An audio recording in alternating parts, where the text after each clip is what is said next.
welcome back to Banter's Yard. So today we are making removable coal loads, or any sort of load really. Sometimes you get the plasticky ones, which I don't particularly like, but you could reuse those I guess if you've got them, but if you've not, I'll show you a way to make them so you can remove them. Let's get that out of the way. Now you need a base for it to sit on rather than filling the whole thing up. This is plastic hard, or you could use like foam board, or just cardboard really. I'd probably tend not to use cardboard because it's a bit porous and it might sort of soak the glue up and start to warp and so on. But anyway, so measure the inside of your wagon and take a little bit off. Maybe do it a millimetre or so smaller, just to make sure that the load isn't tight in the wagon, otherwise it'll be tough to get out. And then just need to cut a piece very carefully to size. This is plastic card, as I say, we're using, so we need to score that. Just give it a snap and you get a nice clean break. There we go. And then just try that for size, make sure it fits, and if it's a bit tight you can always trim it up, sand it down, whatever you choose to do.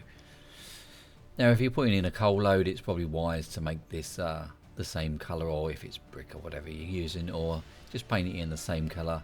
Alternatively, just use black card if that's what you've got if you're using coal. And when you've done that, we need something to stick the first layer of the load to. So we're going to use coal or coke in this one. So this is PVA or wood glue, and we're just going to put this base layer on. Now we're going to make it taller than this, but we just want something to help the rest of the coal to sit on. It just makes it a bit easier. So shake off the excess for now, and any of these bits around the edge just get rid of, just clean it off, because if you've got bits hanging over, it's going to get stuck in the wagon. So generally the loads will have some sort of mound, you know, where it's been tipped in either the middle or one at either end, or whatever you choose to do. And we're just going to make those mounds with some loose coal. And I'm not being particularly careful here. You would need to be a bit more careful with yours. Just make sure you cover all of the card or the plastic card or the board, whatever you've used. You can add some on later anyway. So I'm just filling a few gaps with some bits of coal that have dropped off here. But you can see the bits around the edge, but from a distance you're not going to see it, and it's right around the edge of the wagon, so it's going to be pretty much out of sight. But take as much time as you need to fill your wagon to make it look proper. So this is a PVA, this is our wood glue again. We've mixed it 50-50, and we're going to drop this on in a minute. And to remove the surface tension, just to make it easier to soak into the load, we've added just one drop of washing up liquid or detergent or whatever you want to call it, depends on the country you're from. Dish soap, I think it's called in some places. Mix it in well. You don't have to use apple like I've done. You can use strawberry or any flavour you choose. And then we've got a little spritzer thing. This is a bottle. We get this from the kind of things you get at the airports, you know. So you put your liquids in when you take it through customs. And with this, just got plain water, and again just a little tiny bit of the washing up liquid or the dish soap, just to break down the surface tension, so that when we drop on the PVA mix, it's going to soak in nice and readily.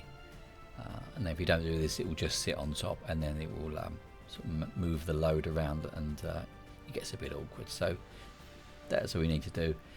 Now the reason I've raised this up is that if we get any of the PVA drips off the side, it's not going to stick the load and the card to the surface that we're working on. So I'm just going to quickly pause this here, just a thought. There are obviously lots of different glues on the market. We're using a wood glue, and there's Mod Podge, which is quite popular, and someone suggested using dried wallpaper paste, which doesn't seem like a terrible idea. So I was going to give that a little go in a separate video, probably sometime in the next few days, just to really see if there's any difference, if Mod Podge is as sort of matte as it appears to be. Sometimes PVA and wood glues can leave a little sheen when they dry, like a little wet effect, which not too keen on. So just let me know in the comments what glues you use if you fit loads to your wagons, like permanent loads rather than just a dry load. Anyway, leave the comments down below and I'll try and include it in the next video. Back to the build. So let that dry properly. Now that takes this took me a couple of days, but it's pretty much set. Shake off any excess. If you want to, obviously you can fill in any little gaps. I'm just doing this as a quick demonstration for you. And then we need to raise it up. It depends on the depth of your wagon, but this one needs little legs which are probably about a centimetre in height. So it needs about a couple of those. These are slightly narrower than load as well, so we don't want to catch on the side. And then we're just going to super glue them on.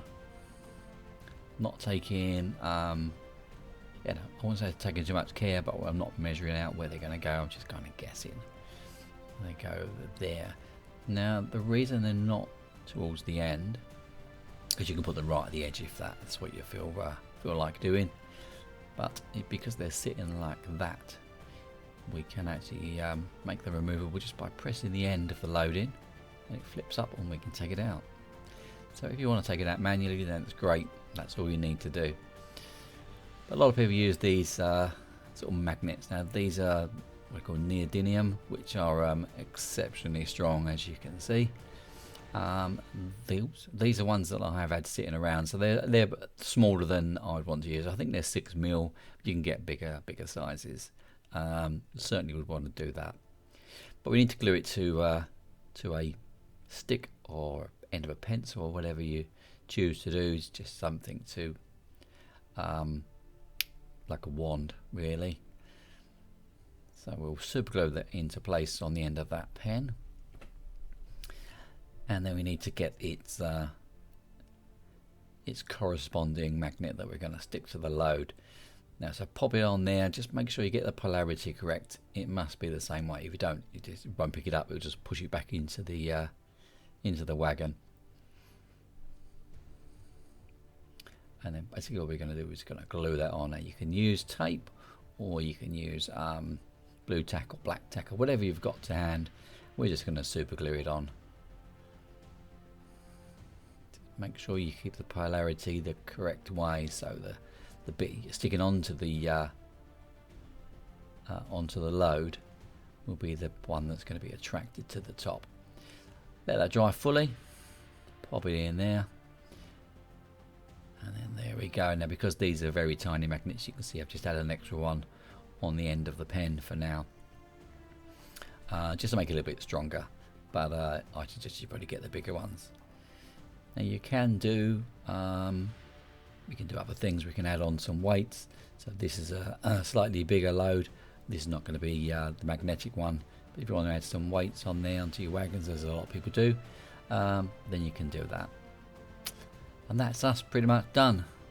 There's our 66 pulling in, and we're going to hopefully swap the load, pop it into the this very short rake that's behind the Class 9, and away we go. So thanks for joining us at Buntage Yard. We'll see you very soon.